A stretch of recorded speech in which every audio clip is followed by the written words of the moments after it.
नमस्कार दोस्तों, आप सभी का success Delhi police YouTube channel में स्वागत है।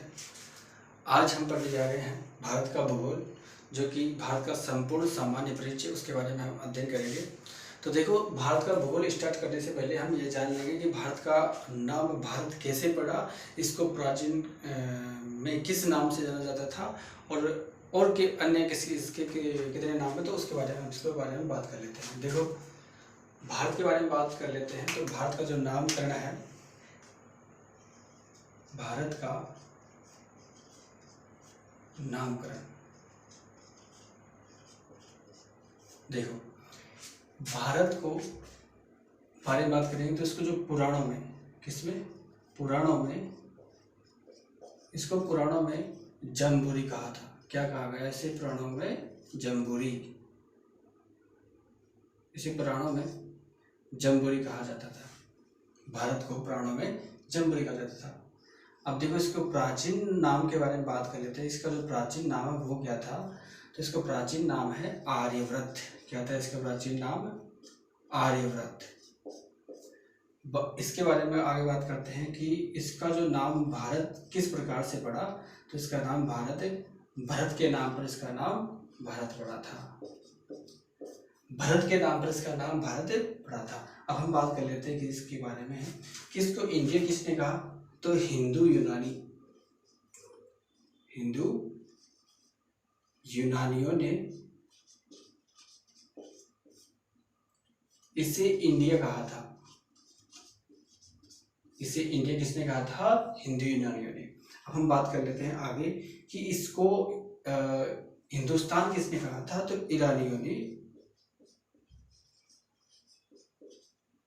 ईरानियों ने इसे हिंदुस्तान कहा था। क्या कहा था ईरानियों ने इसे? हिंदुस्तान।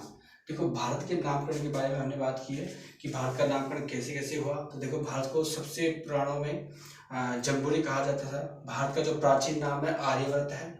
भारत का जो नाम किस नाम से पड़ा? तो भरत के नाम से भारत का नाम भारत पड़ा। हिंदू यूनानियों ने इसे क्या कहा? भारत को तो इंडिया कहा। ईरानियों ने इसे हिंदुस्तान कहा। तो कुछ इस प्रकार से इस भारत के नामकरण के बारे में हमने बात की है यहाँ पे। अब हम भारत का भूगोल के बारे में आगे स्टार्ट करते हैं। तो ये तो हमारा नामकरण हो गया।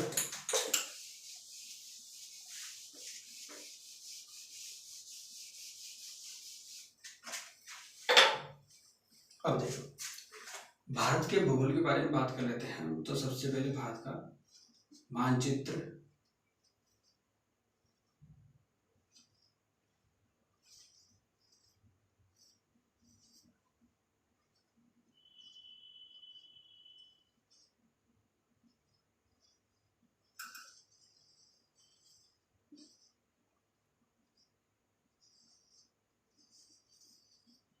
ये हमारा भारत का मानचित्र हो गया। ठीक, भारत के मानचित्र के बारे में हम बात कर लेते हैं। तो ये हमारा भारत का मानचित्र हो गया, जैसे कि मान लीजिए। अब भारत के बारे में बातचीत चल रही है। तो भारत के बारे में हमने किसकी, इसके अंदर कुल जो राज्य हैं वह 28 राज्य हैं। पहले 29 थे, लेकिन अब जम्मू कश्मीर को एक ही दो केंद्र शासित प्रदेशों के अंदर बांट दिया। तो अब इसके अंदर यानी कि 28 प्रदेश हो गए। जैसे कि देखो, मैं यहाँ पे लिख ही देता हूँ। कुल राज्य तो 28 हो गए। और केंद्र शासित प्रदेशों के बारे में हम बात करेंगे। तो वो भी हमारे 8 हैं। ठीक है, अब हम बात कर लेते हैं। देखो, ये हमारा भारत हो गया। अब हम भारत के बारे में बात करते हैं। तो इसके उत्तरी उत्तर के बारे में बात कर लेंगे। तो उत्तरी उत्तर यहाँ पे यानी कि जो कश्मीर का जो यानी कि लद्दाख का एक पॉइंट हो जाता है। तो लद्दाख हमारा उत्तरी बिंदु हो गया। दक्षिणी बिंदु के बारे में बात करते हैं। तो यह कन्याकुमारी हो गया। अब हम पूर्व के बारे में बात कर लेते हैं। तो गुजरात से हो जाएगा, और इधर हम अरुणाचल प्रदेश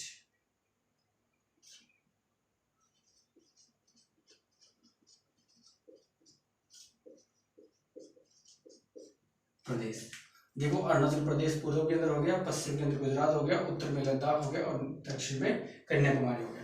तो ये हमारे यानी कि दक्षिण, ये उत्तर पूर्व और दक्षिण, उत्तर दक्षिण और पूर्व पश्चिम यानी ये जो बिंदु है वो हमारे हो गए। अब हम बात करेंगे इसके बारे में कि अक्षांश विस्तार हमारा कितना है भारत का। तो भारत का जो अक्षांश विस्तार के बारे में बात कर लेते हैं, तो यह 8 डिग्री 4 मिनट से 37 डिग्री 6 मिनट उत्तरी अक्षांश है और 68 डिग्री 7 मिनट से 97 डिग्री 25 मिनट पूर्वी देशांतर। देखो 8 डिग्री 4 मिनट से 37 डिग्री 6 मिनट उत्तरी अक्षांश और 68 डिग्री 7 मिनट से 97 डिग्री 25 मिनट पूर्वी देशांतर। यहाँ पे मैं लिख देता हूँ उत्तरी अक्षांश और ये हो गया हमारा पूर्वी देशांतर। अब जैसे कि आपको समझ में ये नहीं आ रहा होगा कि ये उत्तरी अक्षांश क्या है, पूर्वी देशांतर क्या है, तो इसके लिए मैं आपको एक बार अक्षांश देशांतर के बारे में एक बार चर्चा कर लेता हूँ। जैसे मान लो ये हमारी पृथ्वी है, ये हमारी पृथ्वी है। इस पृथ्वी को हमने, हमारी पृथ्वी गोल है, इस पृथ्वी को हमने मतलब काल्पनिक रेखाओं के माध्यम से हमने इसको 2 भागों में बांट दिया। एक तो हमने इसको पूर्व से पश्चिम की तरफ रेखाएं खींच दी, एक रेखाएं पूर्व से पश्चिम की तरफ खींच दी या पश्चिम से पूर्व की तरफ खींच दी, ठीक है। दूसरी जो रेखाएं हैं हमने उत्तर से दक्षिण की तरफ खींच दी।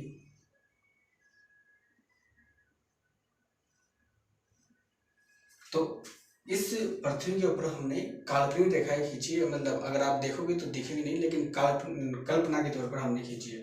तो देखो हमारा जो यानी कि पूर्व से पश्चिम की तरफ खींची गई रेखा है, तो क्या होती है, अक्षांश होती है। क्या होती है, अक्षांश।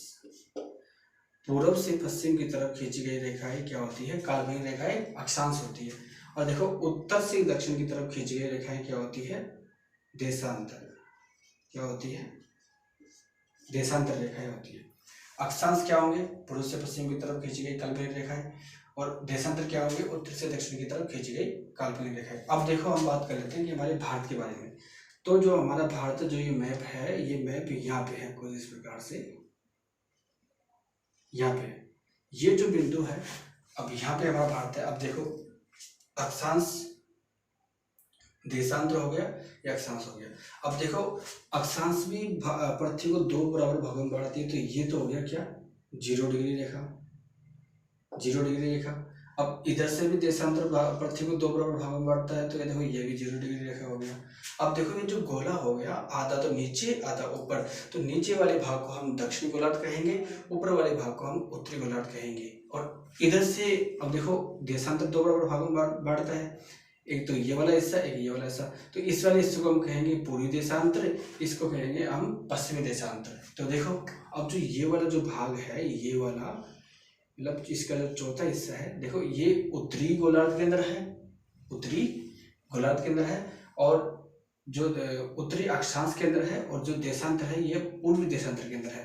देखो इधर से हम बात करेंगे तो इसमें जो अक्षांश आएगा वो कौन सा आएगा, उत्तरी अक्षांश, और जो देशांतर आएगा वो कौन सा आएगा, पूर्वी देशांतर। तो इस प्रकार से यानी कि हम जो इसको बारे में बात करते हैं कि उत्तरी अक्षांश यानी कि उत्तर दिशा के अंदर है, ये पृथ्वी के उत्तर दिशा की ओर है। और पश्चिमी अक्षांश के बारे में, देशांतर के बारे में बात करते हैं, पूर्वी देशांतर के बारे में, सॉरी।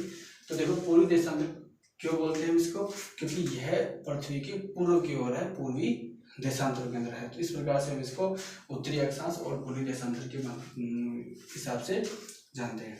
अब देखो इसके बारे में हम बात कर लेते हैं। देखो उत्तर तो हो गया ऊपर, इधर हो गया दक्षिण, इधर हो गया पूर्व, इधर हो गया पश्चिम। अब आप एक चीज बताओ, जैसे कि ये उत्तर और दक्षिण की रेखा हो गई, पूर्व से पश्चिम की हो गई, और जो बीच वाली जो रेखा है, इस बीच वाली रेखा को हम बोलेंगे उत्तर पूर्व। क्या बोलेंगे हम इसको, उत्तर पूर्व। हाँ, तो अब हम इसके बारे में यह बोल सकते हैं कि जो भारत की स्थिति है विश्व के संदर्भ में उत्तर पूर्व है। क्या है, उत्तर पूर्व। हम इसको यह बोल सकते हैं। ये तो आपकी समझ में आएगा ना, अक्षांश और देशांतर कैसे होते हैं, ठीक है। अक्षांश और देशांतर का चैप्टर हम अलग से एक विस्तार रूप से पढ़ेंगे। तो हम बोलेंगे कि विश्व के संदर्भ में, विश्व में भारत उत्तर पूर्व की ओर, उत्तर पूर्व की ओर, ये आपने जान लिया। अब देखो भारत का यानी कि एक और बिंदु है, वह है 6 डिग्री 41 मिनट यानी कि नीचे से है। जैसे मान लो कि ये हमारी भूमध्य रेखा होगी, ये हमारी भूमध्य रेखा होगी यानी कि 0 डिग्री रेखा हो गई भूमध्य या विषुवत रेखा, ठीक है।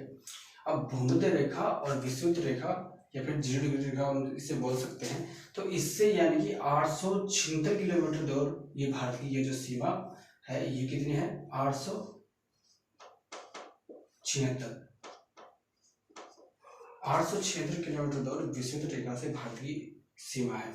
अब देखो हम बात करेंगे कि यहाँ पे एक पॉइंट रह जाता है अंडमान निकोबार द्वीप समूह के अंदर, जो कि हमारा सबसे दक्षिणतम बिंदु है अंडमान निकोबार द्वीप समूह, अंडमान निकोबार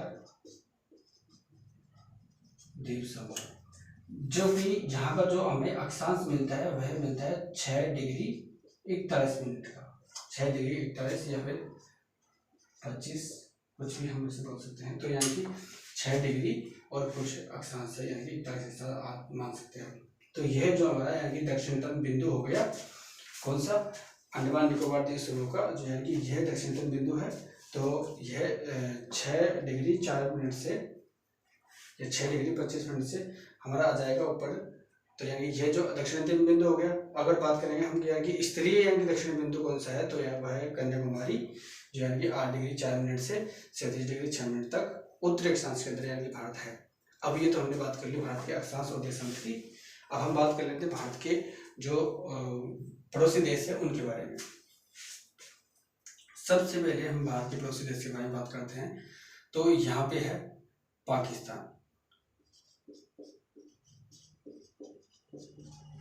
पाकिस्तान है यहाँ पे। पाकिस्तान की यानी कि जो राजधानी है इस्लामाबाद है। पाकिस्तान की जो सीमा जो भारत से लगती है वह लगती है 33-23 किलोमीटर, यानी कि 3323 किलोमीटर भारत के साथ पाकिस्तान की सीमा लगती है। अब यहाँ पे अफगानिस्तान आ गया।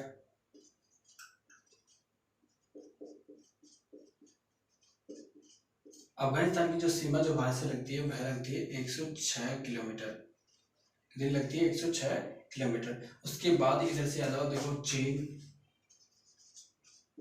चीन की सीमा कितनी लगती है, तो वह लगती है 3488 किलोमीटर। अब हम बात कर लेते हैं नेपाल की। नेपाल की सीमा भारत से लगती है 1751 किलोमीटर।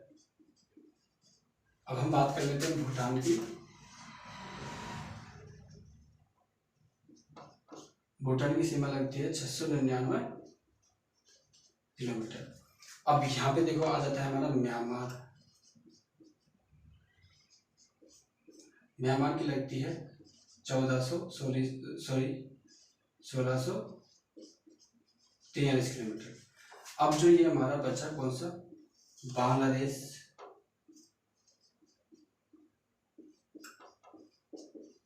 बांग्लादेश की सीमा लगती है 4096 किलोमीटर। यानी कि आप यूं कह सकते हैं कि भारत के साथ सीमा बनाने वाला सबसे बड़ा देश कौन सा है, तो वह है बांग्लादेश। और सबसे छोटा देश के बारे में बात करेंगे तो वह हो जाएगा हमारा भूटान, जो कि 699 किलोमीटर ही सीमा लगाता है। देखो इसके बारे में, बांग्लादेश की जो राजधानी है वह है ढाका। म्यांमार की राजधानी नायपीतो।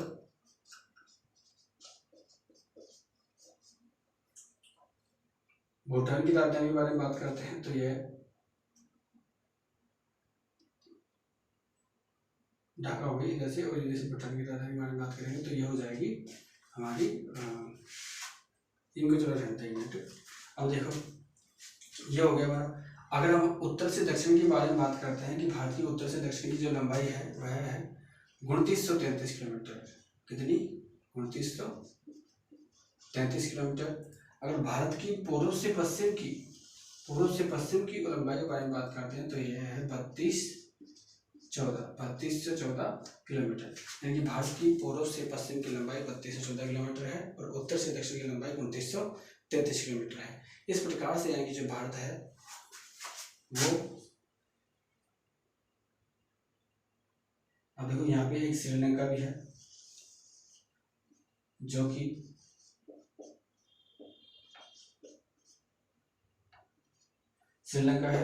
एक पाक जलडमरू। देखो यहाँ पे पाक जलडमरू भारत और श्रीलंका के मध्य स्थित है, जो कि भारत को और श्रीलंका को अलग करता है। तो यानी कि जो पाक जलडमरू और भारत और श्रीलंका के मध्य जो पाक जलडमरू है वह है 100 किलोमीटर। कितना है? 100 किलोमीटर की सीमा यानी कि यह बनाता है, जो कि भारत को श्रीलंका से अलग करता है। तो यहाँ पे पाक जलडमरू है। तो ये इस प्रकार से भारत का जो है कि सामान्य परिचय हमने पढ़ा कि भारत की अक्षांश विस्तार 8 डिग्री 4 मिनट से 37.6, उत्तरी अक्षांश, और देशांतर विस्तार 68.7 से 97.25 पूर्वी देशांतर हमने बात की। फिर उसके बाद में कि भारत का जो है कि पश्चिमतम बिंदु है वह गुजरात के अंदर है, उत्तरी बिंदु लद्दाख में है, और दक्षिण पूर्वी बिंदु अरुणाचल प्रदेश में है, दक्षिण बिंदु कन्याकुमारी तमिलनाडु के अंदर है। तो ये इस प्रकार से फिर हमने अगर दक्षिणतम बिंदु पूछे तो हो जाएगा अंडमान निकोबार देश में, जो है कि 6 डिग्री 4 मिनट या 25 मिनट ऐसा ही कुछ है। तो उसके बारे में हमने देखा। फिर हमने देखा क्या कि भारतीय पड़ोसी देश सबसे पहले आ जाएगा कौन सा? पाकिस्तान, यानी कि 123 किलोमीटर समय बनाता है। फिर आ जाएगा अफगानिस्तान 106 किलोमीटर। फिर आ जाएगा चीन 3488 किलोमीटर। फिर आ जाएगा नेपाल 1751 किलोमीटर। फिर आ जाएगा हमारा भूटान 699। फिर आ जाएगा हमारा कौन सा? म्यांमार, जो यानी कि 1643 किलोमीटर। फिर आ जाएगा हमारा बांग्लादेश, यानी कि 4096 किलोमीटर।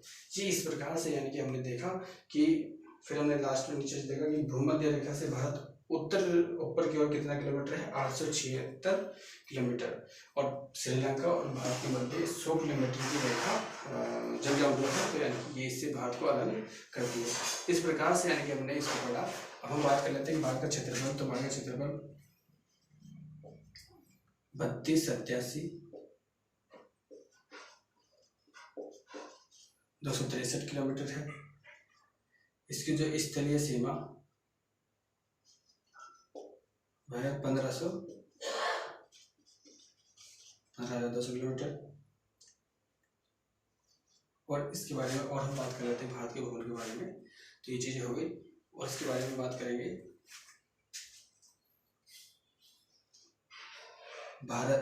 भारत विश्व में 2.4% हिस्सा रखता है भारत विश्व का।